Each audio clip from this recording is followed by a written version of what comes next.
Guys सुबह के 5:49 हो रहा है और हम फिर से आ गए हैं चिड़िया को भगाने के लिए जो मकई का उगते हुए पौधा को खाता है।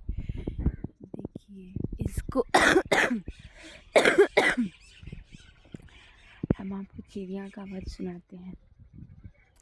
ये मतलब एक मेरा दोस्त है जिसको हम बोले थे कि हम कौवा मैना उड़ा रहे हैं खेत में, तो बोलता है कि वो भी तो जीव है, तुम उसको क्यों उड़ा रही हो, उसको अनाज खाने के लिए मिल रहा है। मतलब कि उसका कहना था कि जो तुम फसल लगाई हो वो उसको खा रहा है तो तुम खाने दो।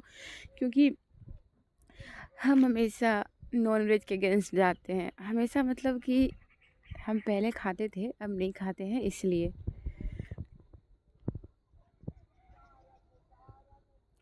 तो वो बोला कि तुम क्यों भगाती हो चिड़िया को, तुम उसे खाने दो, उसका तो भोजन है, तुम तो यहाँ पे फिर पाप कर रही हो, तुम उसको खाने नहीं दे रही हो। शायद हमको लगता है कहीं ना कहीं उसका सोच थोड़ा सा सोच का फेर है। मतलब वो समझ नहीं पा रहा है हम जो कहना चाहते हैं, वो कुछ उल्टा ही समझ लेता है हमेशा। खैर जो भी हो, समय के साथ साथ समझ आ जाएगा, क्योंकि जब समझ आती तो उस टाइम समझ नहीं रहता है, जब समय रहता है तो उस टाइम समझ नहीं रहता है। बस इतना ही फ़र्क है। जिसको समय के साथ समझ आ जाए वो अच्छा होता है, उसके लिए बहुत अच्छा होता है। ये मेरा खजूर का पेड़ है बहुत टाइम पहले से, जिसमें अभी तक फल नहीं आया है, मतलब फरा नहीं हम लोग किधर बोला जाता है।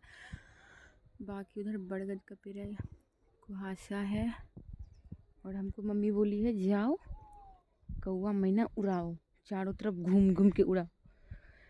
सही बात है, अगर नहीं उड़ाएंगे तो फिर पौधा होगा नहीं, नहीं होगा तो फिर ये बड़ा नहीं होगा, बड़ा नहीं होगा तो फिर मकई नहीं होगा, मकई नहीं होगा तो फिर जो रुपया लगा वो तो बर्बाद हो जाएगा। काटता भी है तो पूरा छोटा मोटा पत्ता उत्ता नहीं ना काटता है, ये जो रूट एंड जो भी हम उतना अभी हम नहीं बता पाएंगे। इतना बताएंगे तो सब बोलेगा अंग्रेजी बोल रही है। ये भगवान हम कितना बोले जा रहे हैं फालतू का, झूठ मूठ का कुछ भी।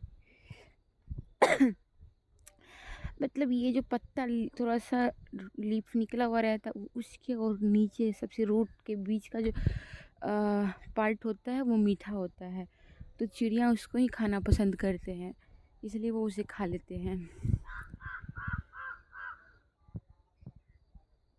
ये रहा कौवा जो दिख नहीं रहा है, कुआ से कर नहीं दिख रहा है।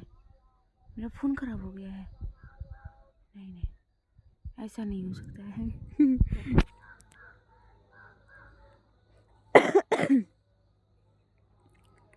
हम जगे हैं 5 बजे और मेरी मम्मी लोग उससे पहले जगी थी।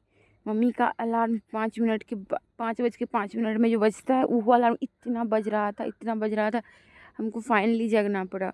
जगह फ्रेश व्रेश हुए, चाय वाय पिए, थोड़ा सा फ़ोन चलाया। वैसे फ़ोन चलाना नहीं चाहिए, हम फ़ोन चला लिए। उसके बाद बैठ गए थे। मेरी मम्मी बोली जाओ कौवा मैना उड़ाओ, तो हम आ गए कौवा मैना उड़ाने।